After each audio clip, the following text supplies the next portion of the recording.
Tunnel rescue operation में आज रात तक आ सकती है अच्छी खबर। 39 मीटर से ज्यादा आगर मशीन ने सफलतापूर्वक की बोरिंग। मौके पर एम्बुलेंस और मेडिकल टीम तैनात।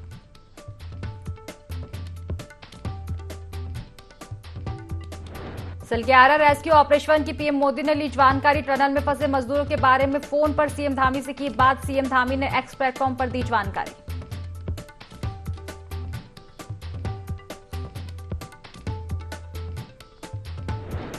पंतनगर पहुंचे सीएम पुष्कर सिंह धामी। जनरल विपिन रावत छात्रावास का किया लोकार्पण। जनरल रावत को दी श्रद्धांजलि।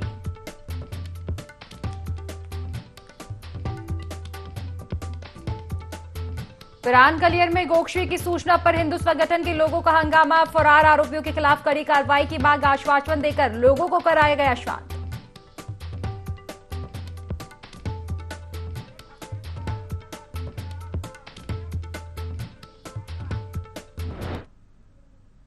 तो उत्तरकाशी से अब आपको बड़ी खबर बता दें, जहां सलग्यारा रेस्क्यू ऑपरेशन में बड़ा अपडेट सामने आया है। आपको बता दें कि कुछ ही घंटों में सलग्यारा रेस्क्यू कार्य जो है पूरा हो सकता है। आपको 48 मीटर से ज्यादा निकासी सुरंग तैयार हो चुकी है। श्रमिकों को सुरक्षित निकालने के लिए रेस्क्यू ऑपरेशन चलाया जा रहा है लगातार। और आपको बता दें कि इस रेस्क्यू ऑपरेशन का आज 11वां दिन है। उत्तराखंड सरकार के विशेष कार्याधिकारी भास्कर खुलबे मौजूद हैं। मौके पर सचिव उत्तराखंड शासन डॉक्टर नीरज खैरवाल, जिलाधिकारी अभिषेक रुहेला भी मौजूद है। महानिदेशक सूचना बंशीधर तिवारी भी मौजूद हैं।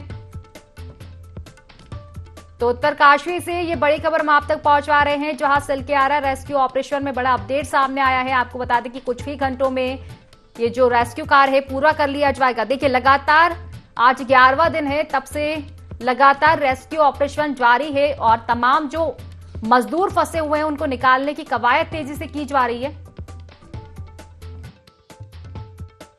हमारा जो कार्य चल रहा है टनल से रेस्क्यू करने का, जो 41 लोग हमारे श्रमिक भाई हैं, उसके अंदर दो चीज़ें, एक टेक्निकल एस्पेक्ट है और एक बाकी एस्पेक्ट है। टेक्निकल एस्पेक्ट के लिए कुछ पॉइंट हैं जो प्रोग्रेस हुई है। हमारे एनडीआरएफ और एसडीआरएफ की टीम ने एक ऑडियो कम्युनिकेशन चैनल भी उनके साथ स्थापित किया है, जिसमें उनसे अब पहले जो पाइप के थ्रू बोल के बात की जा रही थी, पाइप के अलावा वहाँ पर एक वायर के थ्रू एक माइक्रोफोन और स्पीकर उस साइड चला गया है और इस साइड हमारे पास एक हेडफोन के थ्रू और माइक्रोफोन के थ्रू उनसे बात हो पा रही है। खाना सफिशिएंट क्वांटिटी में उनके पास पहुंच गया है। नीचे जो काम चल रहा है वो एक अलग मशीन से चल रहा है और जो फूड पाइप है वो फूड पाइप का अलग से उसमें काम लगातार इस प्रकार से जारी है, जिसके द्वारा कम्युनिकेशन और खाना वगैरह कुछ एसेंशियल्स हैं, जो बेसिक एसेंशियल्स होते हैं, उनकी भी कोशिश की जा रही है जैसे जैसे जाते जाएंगे। तो देखिए, रेस्क्यू लगातार जारी है और अब ये बड़ी अपडेट सामने आ रही है। चलिए, इसी को लेकर ज्यादा चर्चा करेंगे। स्टेट हेड अजय डोडियाल जो हमारे साथ जुड़ चुके हैं फोन लाइन पर। अजय जी, सलग्यारा रेस्क्यू ऑपरेशन को लेकर अब ये बड़ी अपडेट सामने आ रही है। कहीं ना कहीं राहत भरी ये खबर है कि कुछ ही घंटों में ये रेस्क्यू कार्य पूरा किया जा सकता है। एकदम देखिए, IND-24 की लगातार इस पर निगाह है। हमारी पूरी टीम वहां पर मौके पर मौजूद है, जो मौके से लगातार एक एक पल का अपडेट दे रही है। साथ ही पल पल के विजुअल्स भी दे रही है। जो प्रेस कॉन्फ्रेंसेस वहां पर हो रही हैं वो भी दी जा रही हैं। अफसर्स क्या कह रहे हैं, जो रेस्क्यू टीम है, रेस्क्यू टीम की तरफ से क्या क्या अपडेट दिया जा रहा है, वो पूरा का पूरा IND-24 पर सीधे लाइव भी दिखाया जा रहा है और पूरी अपडेट दी जा रही है। बड़ी अपडेट ये है, सुखद खबर ये है कि ये कहा गया है कि जल्द से जल्द ये ऑपरेशन अब पूरा होने वाला है, क्योंकि कल रात से जब दोबारा ऑगर मशीन से हॉरिजॉन्टल ड्रिलिंग शुरू हुई है तो एक बड़ी उम्मीद की किरण दिखाई दी है। इसमें देखिए, नई रणनीति अपनाई गई विशेषज्ञों के द्वारा। उन्होंने नई रणनीति के तहत ये किया कि भैया सबसे जल्दी से जल्दी मजदूरों तक पहुंचने का रास्ता हॉरिजॉन्टल ही अच्छा है। 22 मीटर तक हॉरिजॉन्टल सुरंग, बचाव की सुरंग बनाई जा चुकी थी, जो कि 900 mm के पाइप के जरिए बनाई जा रही थी ऑगर मशीन के थ्रू। हालांकि अभी तक जो ड्रिलिंग ऊपर से की जानी है, यानी जो वर्टिकल ड्रिलिंग की जानी है, उसको शुरू नहीं किया गया है। तैयारी पूरी है, मशीनें पूरी लगी हुई है। लेकिन जब रणनीति बदली गई, कल शाम को पूरी नई रणनीति पर काम शुरू हुआ और उसके अच्छे रिजल्ट्स मिल रहे हैं। वहां पर देश विदेश के और उत्तराखंड राज्य के सारे एक्सपर्ट्स मौजूद हैं। वो एक्सपर्ट्स काम कर रहे हैं।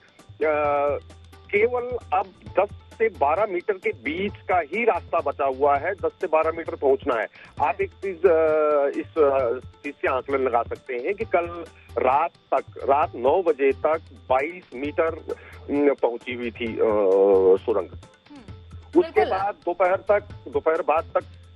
तक ये जो बचाव सुरंग है वो 48 मीटर तक उसको ड्रिल कर लिया गया। तो अब बचा ही कितना है, खुद ही समझ सकते हैं कितने घंटों में हो जाएगा। हाँ, ये बात जरूर अभी प्रेस कॉन्फ्रेंस में भी अधिकारियों ने बताई है कि अगर कोई अड़चन नहीं आती, मतलब अड़चन का मतलब ये है कि अंदर कोई रॉक हो, कोई बड़ी रॉक सामने आ जाए, कोई अंदर जो सुरंग के अंदर कोई और दिक्कत आ जाए, तो उसमें ड्रिलिंग में थोड़ा देरी लग जाए तो बात अलग है। लेकिन इस हिसाब से ये लगता है, वो बता रहे हैं सारे एक्सपर्ट्स की और अधिकारी, पीएमओ के अधिकारी और राज्य के नोडल अधिकारी नीरज खैरवार की बात अभी IND24 पर हमारे पूरे देश के दर्शकों ने सुनी। वो बता रहे हैं कि आज रात तक या कल सुबह तक, बहुत देर भी होगी, कल सुबह तक ये रेस्क्यू ऑपरेशन पूरा हो ही जाएगा। और जो भास्कर खुल्बे हैं पीएमओ के OSD, उनका भास्कर खुल्बे का सीधा ये कहना है कि कल इगास का जो पर्व है उत्तराखंड में, जो बहुत धूमधाम से दिवाली के 11 दिन बाद 12वें दिन मनाया जाता है, वो श्रमिकों के साथ मनाया जाएगा जब वो श्रमिक वापस बाहर आ चुके होंगे। वहां पर इस समय एम्बुलेंसेस तैनात की गई हैं। एम्बुलेंसेस इसलिए तैनात की गई कि जैसे ही मजदूरों को सकुशल बाहर निकाला जाएगा, उसके बाद सीधे उनके स्वास्थ्य परीक्षण के लिए उनको जिला अस्पताल उत्तरकाशी पहले ले जाया जाएगा। बिल्कुल अजय जी, कहा जा सकता है कि बीते 10 दिनों से जो कवायद चल रही थी नई तकनीकों के जरिए, कहीं ना कहीं सफलता की ओर अब कदम बढ़ाते हुए, और एक ये राहत भरी खबर है कि जल्द ही अब रेस्क्यू कार्य जो है कुछ घंटों में पूरा हो सकता है। फिलहाल शुक्रिया आपका तमाम जानकारी साझा करने के लिए।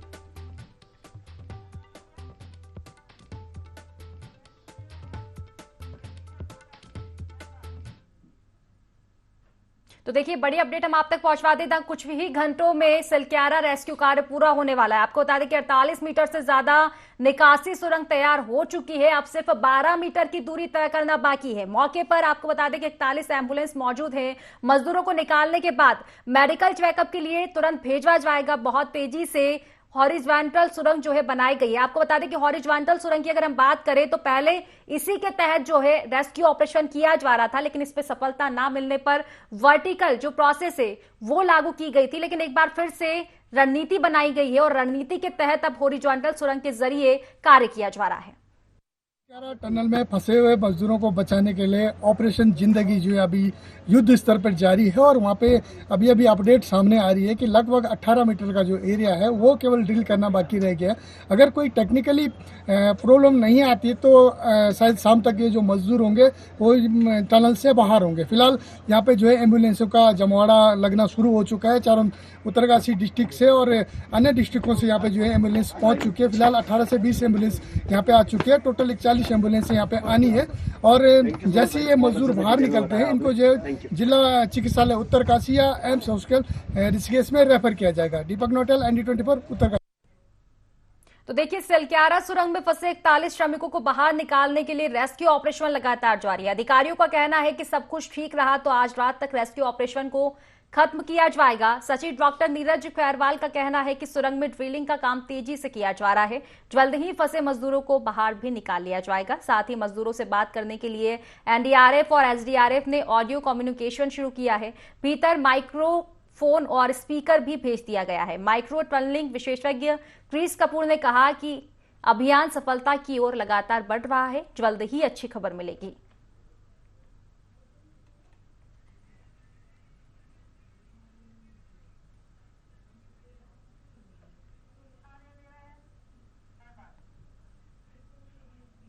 तो देखिए, प्रदेश में वैश्विक निवेशक सम्मेलन 2023 के तहत कोटद्वार में जिला स्तरीय मिनी कॉन्क्लेव का शुभारंभ हुआ, जिसमें कैबिनेट मंत्री रेखा आर्या शामिल हुई। इस दौरान कॉन्क्लेव में छोटी बड़ी कुल 80 कंपनियों ने 1400 करोड़ के निवेश पर हामी भरते हुए MOU पर हस्ताक्षर किए। इस दौरान कैबिनेट मंत्री रेखा आर्या ने कहा कि प्रदेश में निवेशकों की सुविधा के लिए सिंगल विंडो सिस्टम, आवेदन प्रक्रिया में सरलीकरण, सुरक्षा के साथ साथ अनुकूल वातावरण मुहैया कराया जा रहा है। निवेशकों को आकर्षित करने के लिए उद्यमों की स्थापना में नीति नियमों में लचीला व सरल किया गया है, ताकि अधिक से अधिक निवेश के माध्यम से अधिक रोजगार सृजित हो सके।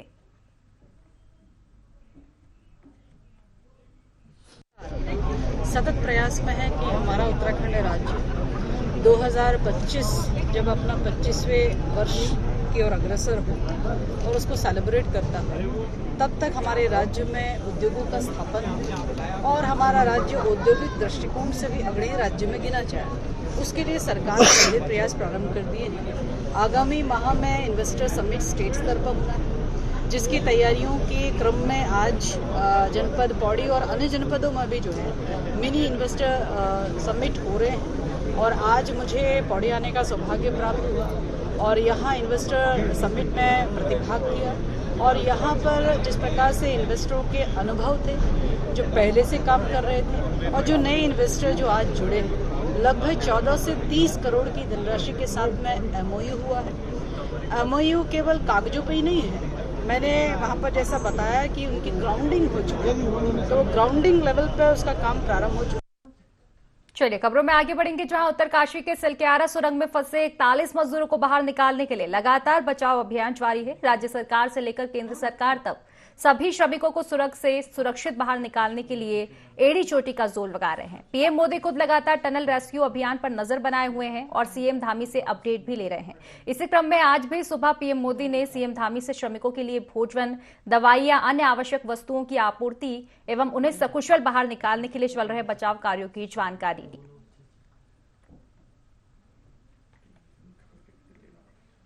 डोईवाला के स्वामी राम हिमालय विश्वविद्यालय में दीक्षांत समारोह का आयोजन किया गया, जिसमें प्रदेश के राज्यपाल गुरमीत सिंह ने विश्वविद्यालय के 643 बच्चों को डिग्रियां बांटी। कार्यक्रम में पहुंचे उत्तराखंड के राज्यपाल लेफ्टिनेंट जनरल गुरमीत सिंह ने छात्र छात्राओं का हौसला बढ़ाते हुए कहा कि आज का दिन उन बच्चों का है जिन्होंने आज अपनी पढ़ाई पूरी कर डिग्री हासिल की है। इस दौरान विश्वविद्यालय के कुलाधिपति डॉक्टर विजय धसमाना ने कहा कि हमारी यूनिवर्सिटी स्वामी राम जी के बताए मार्ग पर लगातार आगे बढ़ रही है। आज बेस्ट ग्रेजुएट अवार्ड मिला है स्वामी राम हिमालयन यूनिवर्सिटी में।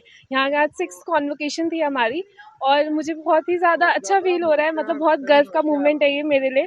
मैंने उम्मीद भी नहीं करी थी खुद से कि मैं इतना ऊपर या इतना आगे पहुँच जाऊँगी कभी, बट मुझे बहुत अच्छा लग रहा है खुद से भी और मेरे मम्मी पापा को भी बहुत प्राउड फील हो रहा है। और बाकी मैं यही बोलना चाहूँगी सबको कि जिसको भी यहाँ से करना है आगे, कि बहुत अच्छा स्कोप है, चाहे नर्सिंग डिपार्टमेंट हो, चाहे तुम्हारा MBBS हो या और भी फील्ड्स है, तो आप चाहें तो इसमें और भी बेटर है। यहाँ पे स्कोप बहुत अच्छा है। आज हमने पूरे परिवार ने मिलकर स्वामी राम हिमालयन विश्वविद्यालय का जो कॉन्वोकेशन दिवस था उसको मनाया है। आज अत्यंत खुशी हुई कि 643 डिग्रियाँ और 20 PhD और अवार्ड्स दिए गए। आज कुछ एकदम अलग था कि मुख्यतः जो मेडल्स मिले वो हमारी बेटियों को मिले। सचमुच बहुत ही खुशी हुई कि यहाँ पर ना केवल मेडिकल और नर्सिंग की विद्या दी जाती है, लेकिन ह्यूमैनिटी के ऊपर, दिव्यता के ऊपर भी किस प्रकार सेवा की जाती है, किस प्रकार अपने आप को समर्पण किया जाता है अपने कार्य के लिए, उसमें। स्वच्छ भारत मिशन के तहत लोहाघाट नगर पालिका ने समस्त व्यापारियों को निःशुल्क कूड़ादानों का वितरण किया। नगर पालिका अध्यक्ष गोविंद वर्मा ने कहा कि नगर को साफ स्वच्छ बनाए रखने के लिए स्वच्छ भारत मिशन के तहत यह अभियान चलाया जा रहा है, ताकि व्यापारी अपने प्रतिष्ठान के कूड़े को कूड़ादान में ही डालें और नगर साफ स्वच्छ बना रहे। पालिका अध्यक्ष ने नगर के समस्त व्यापारियों और जनता से अपने नगर को साफ स्वच्छ बनाए रखने की अपील की है। वहीं नगर के व्यापारियों ने पालिका अध्यक्ष गोविंद वर्मा को धन्यवाद भी दिया। पालिका द्वारा विशेष स्वच्छता अभियान के तहत समय समय पर 7 वार्डों का विशेष स्वच्छता अभियान चलाया जाता है और इसके साथ ही साथ जो हमारे व्यापारी भाई हैं और जो आवासीय मकान हैं, जो किराएदार हैं, चाहे भवन स्वामी हैं, तो सबको जैविक और अजीब कूड़ेदान दिए जा रहे हैं, जिससे कि हमारा नगर क्लीन और ग्रीन बन सके। और जो कूड़ा है, उसमें कूड़ेदान में डाल करने के बाद मोहल्ले मोहल्ले में गाड़ी जाती है और परिवहन मित्र जाते हैं, और जिससे कि कूड़ा बिखरा न रहे और सीधा गाड़ी में आ जाए। इसको देखते हुए एक नई पहल कर रखी है नगर पालिका लोहाघाट द्वारा। और मैं सभी लोगों से अनुरोध कर रहा हूँ कि जितने भी हमारे व्यापारी भाई हैं, चाहे भवन स्वामी हैं, कूड़ा नालियों में और खुले रास्तों में न डालें और कूड़ेदानों में ही जो आपको दिए गए हैं कूड़ेदान, उनमें ही कूड़ेदान डालें। और साथ ही साथ हमारे नगर को स्वच्छ और सुंदर बनाने में विशेष सहयोग की अपील की गई है। जिलाधिकारी सोनिका ने जिला कलेक्ट्रेट देहरादून में विभागीय अधिकारियों की बैठक ली, जिसमें जिलाधिकारी ने सभी एसडीएम और संबंधित विभागीय अधिकारियों को रैन बसेरों में व्यवस्था जांचने के निर्देश दिए। वहीं जिला आपूर्ति अधिकारी को अधिक बर्फबारी वाले क्षेत्रों में खाद्य रसद का पूर्ण स्टॉक समय में भिजवाने, स्नो चैन एम्बुलेंस तैनात रखने के निर्देश दिए। आपको बता दें कि बैठक में कई विभागों के अधिकारी नहीं पहुंचे, जिस पर जिलाधिकारी ने नाराजगी व्यक्त की, साथ ही निगम प्रबंधन को पत्र भेजकर जवाब तलब करने के निर्देश भी दिए।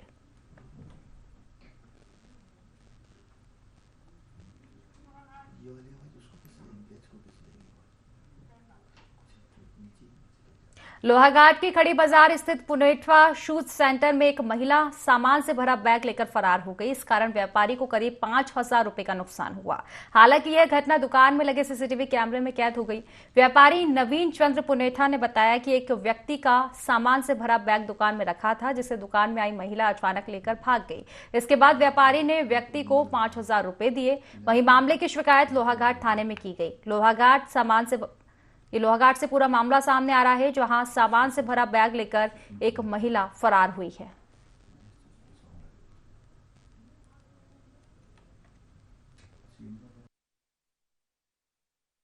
400 रुपए की चप्पल 340 की लगा के 250 कह रहे थे। उन्हीं की साथ की उन्हीं की चाची हो या कुछ हो, वो आई यहाँ और किसी कस्टमर का 2 बैग थे, एक बैग उठा के ले गई। उसमें 4,000 रुपए का बता रहा है आदमी सामान। उसके बाद फिर सीसीटीवी कैमरे में देखा तो अभी थाने में जाके रिपोर्ट दर्ज करानी। मेरा तो समझ लो 4-5 हजार रुपए का सामान सीधे चले गया सीधे। शीतकाल शुरू होते ही ज्यादातर किसानों को समस्याओं का सामना करना पड़ता है, जिसमें खासकर बागवानी से जुड़े किसानों को पेड़ों में होने वाली बीमारियों से बचवाने के लिए ज्यादा रखरखाव की जरूरत पड़ती है। शीतकाल में पेड़ों में होने वाली बीमारियों को लेकर उद्यान विभाग आरपी जसोल ने कहा कि बागवानी से जुड़े हुए किसानों को अपने पेड़ों का रखरखाव ज्यादा से ज्यादा करना चाहिए। उन्हें समय पर कीटनाशक दवाइयां का छिड़काव करना अत्यधिक जरूरी है।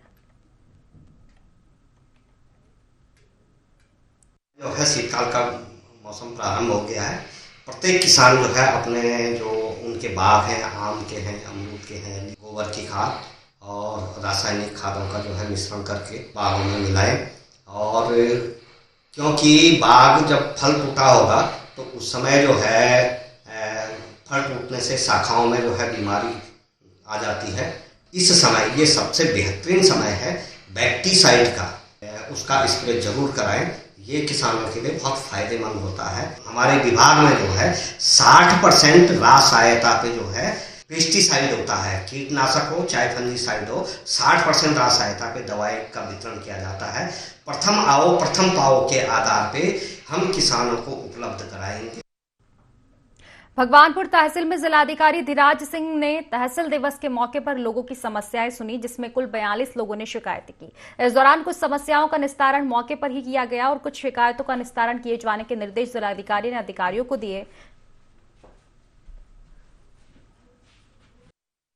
लगभग 42 शिकायतें हमारे अभी तक दर्ज हुई और मैक्सिमम शिकायतें पेंशन को लेकर और चक रोड को लेकर या फिर मनरेगा के अंतर्गत जो कार्य रुके हैं उनको लेके जिला स्तर पर टीएसी नहीं हो रही है और जो आपस में भूमि से संबंधित विवाद होते हैं दो पक्षों के बीच में उन्हीं को लेकर और मौके पे ही मैक्सिमम समस्या का समाधान हम लोगों ने किया है। और जो ऐसी समस्याएं जिनका नेचर थोड़ा कोर्ट और दोनों पक्षों को लेके है तो उस पर हमने एसडीएम साहब को बता दिया है कि हम दोनों पक्षों को सुन लें और मौके पे उसका निस्तारण करें।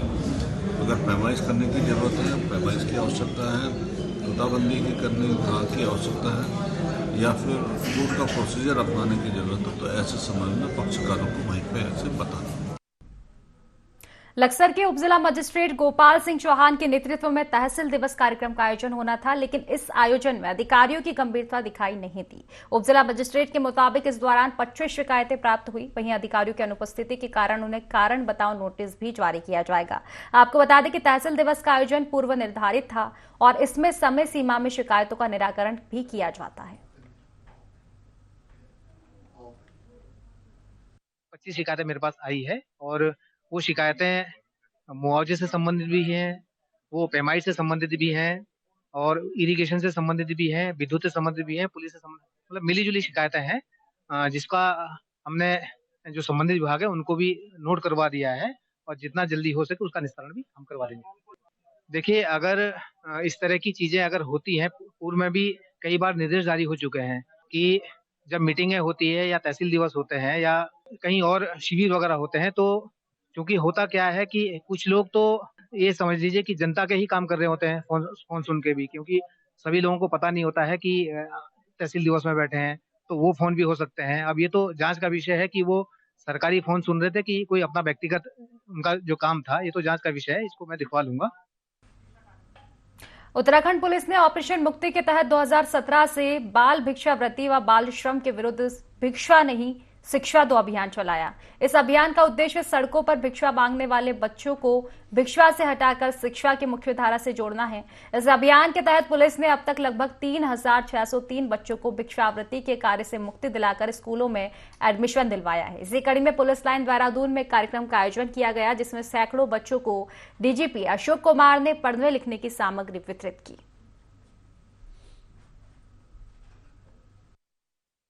पुलिस ने इनिशिएटिव शुरू किया था कि जो बच्चे सड़कों पर भीख मांगते हैं वो कहीं ना कहीं बदलने की ज़रूरत है और इन बच्चों को भी अपना बचपन जीने का अधिकार है, इनको भी पढ़ने लिखने का अधिकार है, इनको भी खेलने का अधिकार है। जिन हाथों में खिलौने होने चाहिए उनसे हम चाइल्ड लेबर करवा रहे हैं, उनसे भीख मंगवा रहे हैं, तो वो किसी भी समाज के लिए पॉजिटिव संदेश तो नहीं है। तो इसी आइडिया को दूर करने के लिए हमने बच्चों को भिक्षावृत्ति से और बाल श्रम से मुक्ति दिलाने के लिए ऑपरेशन मुक्ति की शुरुआत की और इसके लिए ये स्लोगन क्वाइन किया गया। स्लोगन था कि भिक्षा नहीं शिक्षा दो, कि हम भिक्षा नहीं देना है बच्चे को, बल्कि उसके बजाय अगर हम उसका भला चाहते हैं, उसकी हेल्प करना चाहते हैं, तो हम चाइल्ड को अडॉप्ट करें, उसको शिक्षित करने में सहायता करें, उसको स्कूलों में दाखिला दिलवाएं और उसको आगे बढ़ाएं। ओम ग्रुप ऑफ कॉलेज का 17वां स्थापना दिवस बड़ी ही धूमधाम के साथ मनाया गया। कार्यक्रम में भाजपा के राष्ट्रीय महामंत्री दुष्यंत गौतम, उत्तराखंड बीजेपी के प्रदेश अध्यक्ष महेंद्र भट्ट और महामंडलेश्वर स्वामी यतीद्वानंद गिरी समेत कई छात्र छात्राएं मौजूद रहे। छात्र छात्राओं ने कई सांस्कृतिक कार्यक्रम प्रस्तुत किए और कॉलेज प्रबंधन की ओर से टॉपर छात्र छात्राओं को सम्मानित भी किया गया। इस दौरान दुष्यंत गौतम ने ओम ग्रुप ऑफ कॉलेज प्रबंधन को शुभकामनाएं दी और कहा कि प्रधानमंत्री नरेंद्र मोदी के सशक्त भारत अभियान में स्कूल कॉलेज महत्वपूर्ण भूमिका निभाएंगे। ग्रुप ऑफ कॉलेजेस का आज 17वां स्थापना दिवस है और बहुत जिस प्रकार से छोटे से स्तर से चालू कर आज हजारों विद्यार्थी इसमें शिक्षा लेते हैं। आने वाले समय के 18वें वर्ष में प्रवेश करेगा। 18वें वर्ष में जैसे बच्चा युवा हो जाता है, ये भी एक यूनिवर्सिटी की तरह युवा दिखाई देगा। और देश के प्रधानमंत्री नरेंद्र मोदी का जो सपना है, एक शिक्षित भारत, एक सशक्त भारत, उसके अंदर इस यूनिवर्सिटी का बहुत बड़ा रोल होगा। और जिस प्रकार से व्यक्ति निर्माण होता है, शिक्षित होता है, तो देश का निर्माण होता है। उसमें जो इनकी सहभागिता रहेगी वो प्रशंसनीय रहेगी। मुनीष सैनी जी बहुत बढ़िया और गुणवत्ता का काम कर रहे हैं, समर्पण भाव से कर रहे हैं, चाहे धार्मिक स्थल हो, स्थान हो, चाहे राजनीतिक हो, सामाजिक हो, हर क्षेत्र के अंदर वो हर तरीके से काम। केंद्रीय मंत्री अनुराग ठाकुर ने हाल ही में घोषणा की थी कि प्रधानमंत्री उज्ज्वला योजना 2.0 के तहत सरकार मुफ्त में 75 लाख घरेलू गैस कनेक्शन देगी। इसके तहत थराली में बीजेपी विधायक भूपाल राम टमटा ने योजना के तहत 10 लाभार्थियों को उज्ज्वला गैस के कनेक्शन वितरित किए। इस दौरान इंडियन गैस एजेंसी थराली के प्रबंधक प्रदीप सती भी कार्यक्रम में मौजूद रहे। अब तक थराली में कुल 54 लोगों ने प्रधानमंत्री उज्ज्वला योजना का लाभ लेने के लिए आवेदन किए हैं, जिनमें से 10 लाभार्थियों को गैस कनेक्शन वितरित किए गए हैं।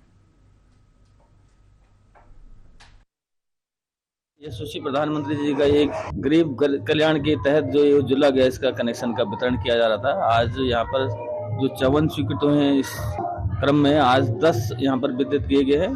और जैसे कि मैंने आज जानकारी ली, थराली जो हमारी गैस एजेंसी है इंडियन की, इसने यहाँ पर 2000 कनेक्शन वितरित कर दिए गए हैं।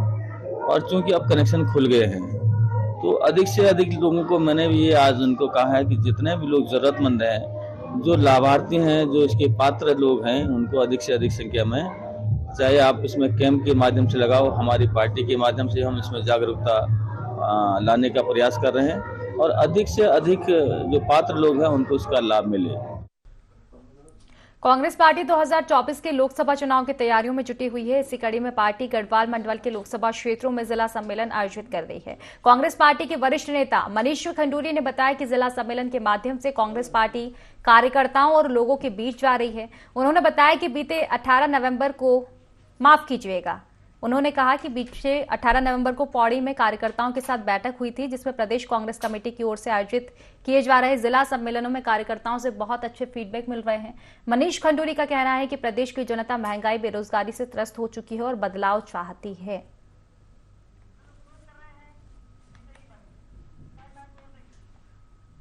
तो फिलहाल की खास खबरों में बस इतना ही है। आप बने रहिए IND 24 के साथ। नमस्कार।